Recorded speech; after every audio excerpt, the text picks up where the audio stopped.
In the 1920s, during an aerial survey flight over the Jordan Desert, British commander Lionel Rees discovered a strange phenomenon while taking photographs from above. His photos revealed a series of large stone circles with very distinct and unusual shapes scattered across the Middle Eastern desert. Although many people were curious and puzzled by these circles at the time, they were not studied in detail until 60 to 70 years later. In the late 20th century, archaeologist David Kennedy and his research team began searching for and studying these stone circles. Through multiple survey flights, Kennedy's group discovered a total of 12 circles in Jordan, 1 in Syria, and 2 in southeastern Turkey. Interestingly, despite their distances, these circles share very similar structures, suggesting they might be related or built by the same group of people. The stone circles consist of low stone walls only a few feet high, originally without entrances, forcing users to jump over the walls to get inside.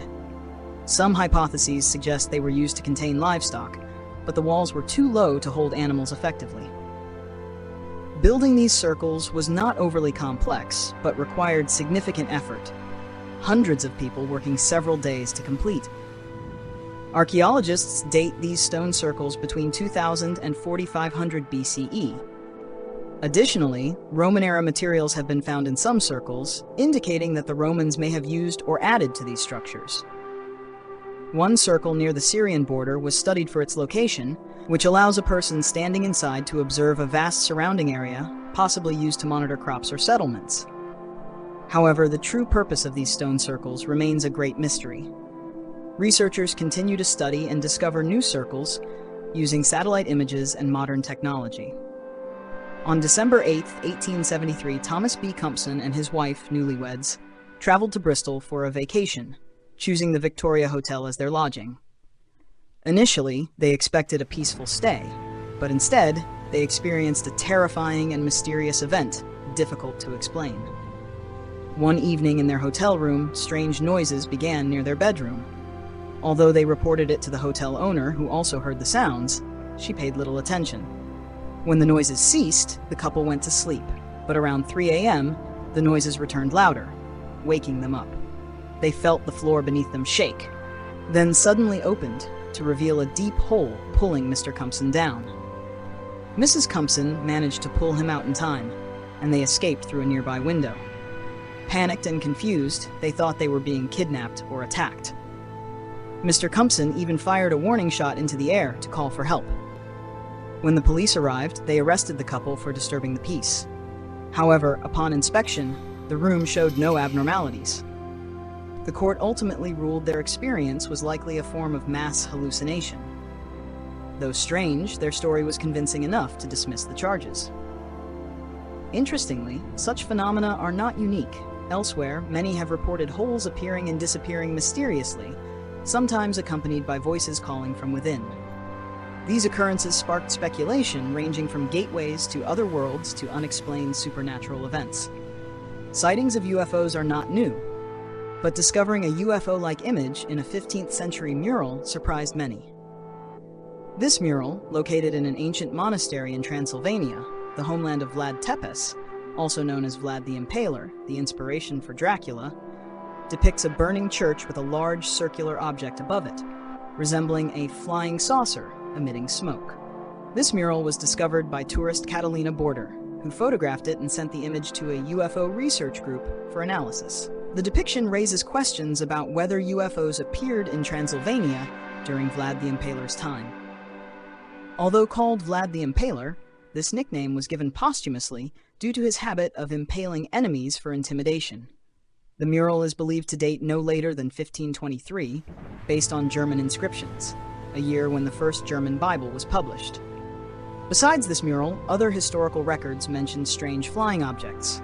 For example, a Roman-era book describes a battle where soldiers saw a round object flying in the sky, resembling the mural's depiction.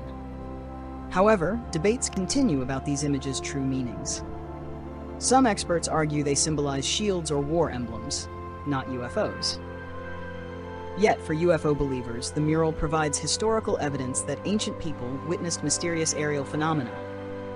We are often taught that Christopher Columbus was the first to discover America, But a strange map found in 1957 challenged this view. The Vinland map, named after the region Vinland marked on it, seems to prove that Vikings and some Europeans knew about the New World centuries before Columbus. This map appeared alongside an ancient manuscript called Historia Tartorum, a medieval document dated around 1440. It shows regions such as Africa, Asia, Europe, Iceland, Greenland, and Vinland, believed to be today's North America, suggesting early European knowledge of the New World. However, the Vinland map's authenticity is controversial. Tests in 1973 revealed the ink contained anatase, a form of titanium dioxide produced industrially only since the 1920s. This led to speculation that the map might be a modern forgery. Experts also pointed out inconsistencies in the Latin language and Greenland's depiction on the map, casting doubt on it being a genuine 15th century document. Yet, carbon dating suggested the map's parchment dates from 1423 to 1445. To this day, no definitive conclusion exists on whether the Vinland map is genuine or an elaborate hoax. Regardless, it continues to fascinate scholars and history enthusiasts by raising questions about world exploration history and the possibility that Vikings reached North America before Columbus. In many ancient Chinese legends and records, strange stories tell of extraterrestrials invading and fighting in the region. Ancient documents, including scrolls and oracle bone inscriptions, record that around the 30th century BCE, beings from another star system came to northern China and enslaved local people to build massive structures. These records say the aliens possessed advanced technology, making the Chinese resistance difficult. However, the intervention of a native giant race about 3.5 meters tall, with red hair and wearing leather armor, changed the tide.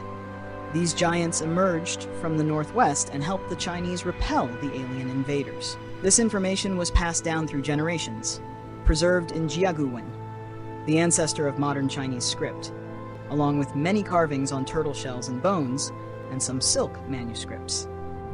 Recently, Chinese archaeologists discovered a 3,000-year-old stone carving in Guangdong province, showing a tall, slender alien-like figure wearing a helmet or breathing apparatus with small antennae resembling thin bamboo stalks. Ancient sources also say the aliens forced the Chinese to build pyramids with energy conduit systems to extract a special energy from the earth.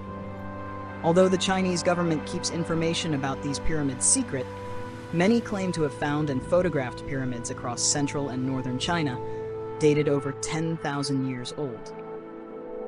The war against the aliens reportedly ended when the giant race triumphed, freeing the enslaved people.